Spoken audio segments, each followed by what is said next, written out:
দিনাজপুরে হাস্কিং মিলে অবৈধভাবে মজুত রাখা ২১৭ বস্তা সার উদ্ধার করা হয়েছে। জরিমানা করা হয়েছে মালিককে। দুপুরে গোপন তথ্যের ভিত্তিতে শহরের পুলহাট এলাকায় অভিযান চালায় প্রশাসন। গুদাম থেকে জব্দ করা হয় ২১৭ বস্তা সার। মালিক মনোহর আলমকে ১ মাসের কারাদণ্ড ও ৩০,০০০ টাকা জরিমানা করা হয়। ইউএনও জানান, কৃষকদের জন্য বরাদ্দকৃত সার অবৈধভাবে সেখানে মজুত রাখা হয়েছিল। জব্দ করা সার কৃষি কর্মকর্তার জিম্মায় দেওয়া হয়।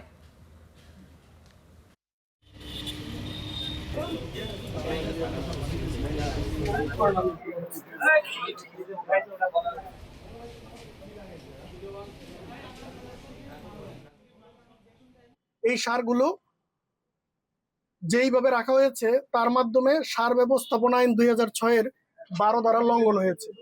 এখানে জড়িত যে ব্যক্তি আছেন তাকে দোষী সাব্যস্ত করা হয়েছে। দোষী সাব্যস্ত করে তাকে উক্ত আইনের ১২-৩ উপধারা বলে ১ মাস ১৫ দিনের কারাদণ্ড এবং ৩০,০০০ টাকা অর্থদণ্ড প্রদান করা হয়েছে। এই বিষয় নিয়ে আরও জানাতে দিনাজপুর থেকে যুক্ত হচ্ছেন আমাদের সহকর্মী মুস্তাফিজুর রহমান।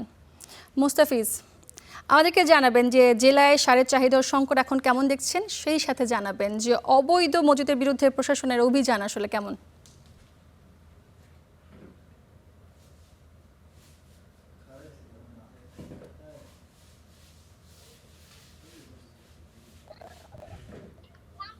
ধন্যবাদ সূচনা। আসলে দিনাজপুরে একটা বৃষ্টির সেটা বলা যায়। দেশের অধিকাংশ ফসল কিন্তু দিনাজপুর থেকে সরবরাহ করা হয়। তার ব্যতিক্রম এবার নয়। এবারে যে মৌসুম রয়েছে সেটি কিন্তু শুরু হয়েছে ইতিমধ্যেই। আমরা দেখেছি যে সারের একটা প্রয়োজন এই সময় কৃষকেরা একটা দুর্ভোগ একটা অন্তরায় হচ্ছে যে অবৈধ মজুদ। গত ২ দিন আগে কিন্তু আমরা দেখেছি সেখান থেকে কিন্তু প্রায় ২০০ মেট্রিক টন যে ছিল সেই ডিএপি সার এবং ১০০ মেট্রিক টন এমওপি সার কিন্তু অবৈধভাবে বিক্রির অনুমতি ছাড়াই কিন্তু বিক্রি করেছিল, যার বাজার মূল্য প্রায় ৬৮ লাখ টাকা। তারপরে এই নিউজের পরে কিন্তু প্রশাসন নড়েচড়ে বসে এবং বিভিন্ন উপজেলাগুলোতে কিন্তু তারা অভিযান পরিচালনা করে। এরই ধারাবাহিকতায় আজকে দুপুরের দিকে কিন্তু দিনাজপুরের পুলহাট এলাকা রয়েছে, সেখানে একটি হাস্কিং মিলের গোডাউনে কিন্তু তারা অভিযান পরিচালনা করে এবং সেখানে সেই মুহূর্তে যখন যায় প্রশাসন, উপজেলা প্রশাসন এবং নির্বাহী ম্যাজিস্ট্রেট সেখানে যান, সেখানে তারা দেখতে পান যে একটি ট্রাকে করে এসব অবৈধ মজুদ রাখা সার কিন্তু পাচারের উদ্দেশ্যে বোঝাই করা হচ্ছিল কোনো একটা স্থানে নিয়ে যাওয়ার জন্য।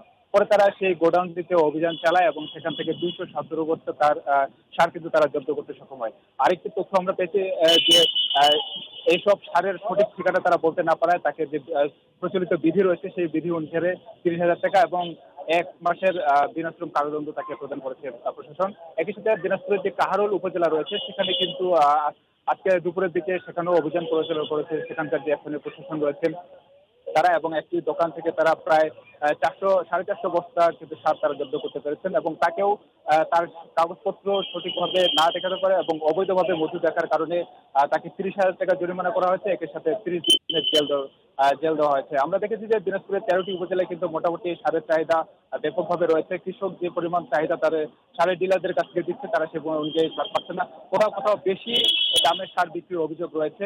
সেক্ষেত্রে কিন্তু বরাবরই প্রশাসনের যে একটা নজরদারি তারা আশা করেছিলেন এবং এই ঘটনার পরে বরাবরই প্রশাসনের যে একটা নজরদারি তারা এই ঘটনার পরে দিনাজপুর কেন্দ্রের যে ৬৮ লাখ টাকা মূল্যের সার যে একটা নিউজ জেলার মধ্যে ছড়িয়ে পড়ছে, তারপরে কিন্তু চলে বসেছে এবং এই বিভিন্ন জায়গায় কিন্তু অবৈধ মজুদ আছে কিনা সারে সেটি নিয়ে তার তৎপর হয়েছে।